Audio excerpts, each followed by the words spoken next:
So hello বন্ধুরা, I hope all are good. So আজ War two এর trailer এসে গেছে 10টা 8-এ। আমি অলরেডি পোস্ট করে দিয়েছিলাম। যাই হোক, তোমরা যদি না দেখে থাকো তাহলে এই ট্রেলারে আমি তোমাদের ডিটেলসে বলবো যে ট্রেলারটা কেমন হয়েছে আর কি কি ইমপ্রুভমেন্ট করা দরকার ছিল।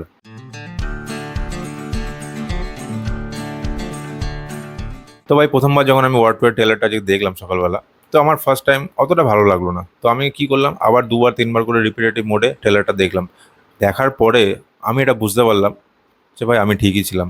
দেখো ভাই, আমি যদি এই ট্রেলারটা নিয়ে অনেস্ট ওপিনিয়ন দিই না, তাহলে এটাই বলবো যে এটা ওই কাইন্ড অফ টাইগার 3 পাঠানোর মতো ওরকম টাইপের ভাইব দিচ্ছে। দ্যাট ইজ গুড, আমার কোনো প্রবলেম নেই। কিন্তু আমার প্রবলেম যেখানে আছে এই ট্রেলারটা নিয়ে, সেটা হচ্ছে ট্রেলারের ভিএফএক্স।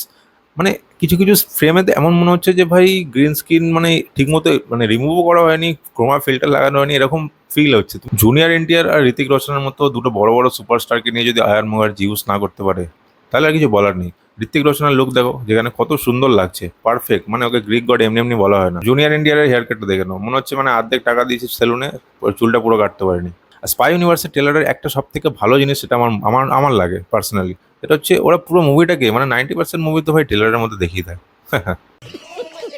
তবে ভাই, নেগেটিভিটিকে সাইড করে যদি আমি পজিটিভ কথা বলি, তাহলে একটাই কথা বলবো যে জুনিয়র এনটিআর ভার্সেস ঋত্বিক রোশনের যে ফেস অফটা হবে না, থিয়েটার ব্লাস্ট হবে, এটুকু বলতে পারি। আর কিছু কিছু ভালো জিনিসও আমার লেগেছে ট্রেলার থেকে, যেমন ওই ঋতিক রোশনের লুক তো এক নম্বর কথা বললামই। আর যে কানেকশনটা দেখিয়েছে না ওয়ার টু এর, এখানে কিন্তু দেখা যাচ্ছে দুজনেই সোলজার থাকে, জুনিয়র এনটিআরও সোলজার আর ঋতিক রোশনও। নাটু নাটু দেখেছিলাম আর ওরকম কাইন্ড অফ যদি একটা ডান্স আইটেম পেয়ে যায় না জুনিয়র এনটিআর আর ঋতিক রোশনের, তো ভাই জমে যাবে একদম। আর একটা কথা, কিয়ারা আডবাণী কিন্তু অনেকদিন ধরে বিকিনি পরে বিচে ঘুরে বেড়াচ্ছে, কিন্তু গান আসছে না। গানটার জন্য তো আমরা ওয়েট করে আছি, কবে গানটা বেরোবে ভাই মেকার্স। 14 তারিখ তো চলে আসলো, গানটা এবার রিলিজ করে দাও।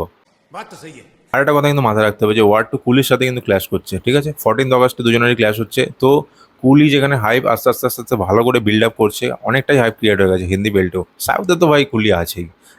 এই ওয়ার টু কিন্তু তেলেগু, তামিল আর হিন্দি তিনটে ল্যাঙ্গুয়েজে রিলিজ করেছে। স্টিল কতটা কামাবে আমার ঠিক আইডিয়া নেই। হ্যাঁ, তবে তেলেগুতে যেহেতু জুনিয়র এনটিআর ফ্যান ফলোয়িং আছে, তো ওখান থেকে কামাবে। বাট কুলির কথা যদি বলি ভাই, সাউথে কিন্তু আলাদাই ক্রেজ আছে প্রতিটা ইন্ডাস্ট্রি থেকে। মানে আমি আগের ভিডিও যেটা বানিয়েছিলাম কুলিতে, ওটা তো আমি ডিসক্রাইব করেছিলাম, তোমরা যদি না দেখে থাকো অবশ্যই গিয়ে দেখো।